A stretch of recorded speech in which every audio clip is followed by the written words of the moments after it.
தலைவர் பிரபாகரன் இடத்தில் உள்ள பட வலிமை, ஒட்டுமொத்த இலங்கையும் 15 நாட்களில் முடிக்கக்கூடிய பேராண்மை கொண்ட ஒரு தலைவன் அவன். தன் எதிரியாக இருந்த சிங்கள இனத்தில் அப்பாவி பெண்ணையோ அப்பாவி ஆண்களையோ குழந்தைகளையோ சிறுவர்களையோ முதியோர்களையோ ஒரு நாளும் அவன் கொன்றதில்லை. மருத்துவமனைகளில் குண்டு வீசியதில்லை அவன். நீர்நிலைகளை அவன் அழித்ததில்லை. உணவுப் பொருள் உற்பத்தி தரும் விவசாய நிலைகளை அழித்ததில்லை. எதிரியே அப்பாவி மக்களை அடிக்காத அந்த தலைவனாடா இஸ்லாமியர் தொழுகை நிலையில் வைத்து சுட்டிருப்பான்.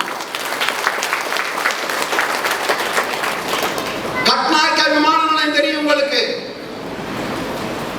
வெறும் 7 பேர் செப்டிக் டேங்க் டிச்சு வாட்டர்ல 3 மாசம் பதுங்கி இருந்து, பீ தண்ணில மழை தண்ணில 3 மாசம் பதுங்கி இருந்து உளவு பார்த்து, உலகத்தின் அத்தனை வல்லாதிக்க நாடுகளும் ஒரு அணியில், எம்முடைய தலைவர் பிரபாகரன் அவன் படையும் ஒரு அணியில், அத்தனை நாட்கள் உளவு பார்த்து எந்த விமானம் என் மக்கள் மீது குண்டு போட்டது அந்த விமானத்தை அந்த விமான நிலையத்தை தகர்த்தவன் என்னும் தலைவர் மீது பிரபாகரன்.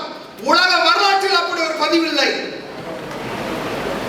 அந்த தலைவன் எங்களுக்கெல்லாம் தீவிரவாதியாக தமிழர் நிலத்திலே கற்பிக்கப்பட்டு கொண்டிருந்தான். அரணையூரிலிருந்து ஒருவன் பொட்ட புழுது காட்டில் மின்சார விளக்கை எட்டி பார்க்காத குக்கிராமத்திலிருந்து ஒரு கருத்த புரட்சியாளன் உருவானான். அவன் தான் என் சந்தனன் சீமான்.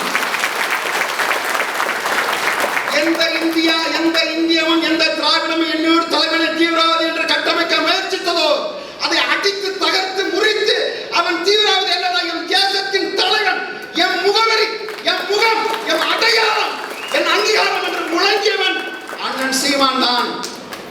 அந்த தலைவன் பிறந்த நாள் எண்ணிக்கொள்ளுங்கள். இந்த நாள் அடுத்த ஆண்டு அரசு விழாவாக அமையப் போகிறது. அண்ணன் ஆட்சி அதிகாரத்தில் அமரும் பொழுது அது நடந்தே தீரும். அவ்வளவு மரபு வழி போர் செஞ்சனாலதான் இன்னைக்கு நாங்க களத்தை இழந்தோம். உலகத்தில் போல எல்லா ஆட்சியாளர்களும் எல்லா தலைவர் பெருமக்களையும் போல என்னுயிர் தலைவன் இயங்கி இருந்தால், அவன் செயல்பட்டு இருந்தால் சிங்களம் அவன் காடு கடையில் இருந்திருக்கும். அவன் மரபு வழி போர் சமூகத்தை சார்ந்தவன். ஆனால் என்று நாங்கள் களத்தை இழந்து நிற்கிறோம். தலைவன்னா சும்மா இல்ல, இந்த தலை போய் சன்னிதானத்தில் விழுவது. ஏன் இஸ்லாமியர் நாங்கள் யார் காலையும் விழக்கூடாது? இந்த தலை விழுவதாக இருந்தால் அது இறைவன் சன்னிதானமா இருக்கலாம். அதற்கு சற்றும் குறைவில்லாத ஒரு தலைவன் தான் இவன் பிரபாகரன் என்ற பேராற்றல். அந்த தலைவனை தமிழ் சமூகம் தூவி சுமக்க வேண்டும். ஒவ்வொருவரும் இந்த பிள்ளை பேசினான்ல, ஒரு குழந்தை பேசினான்ல, கருவில் கற்பித்து கொடுத்திருக்க வேண்டும் அவர்கள் பெற்றோர்கள். அதனாலதான் அவர்கள் இவ்வளவு அழகாக பேசினார்.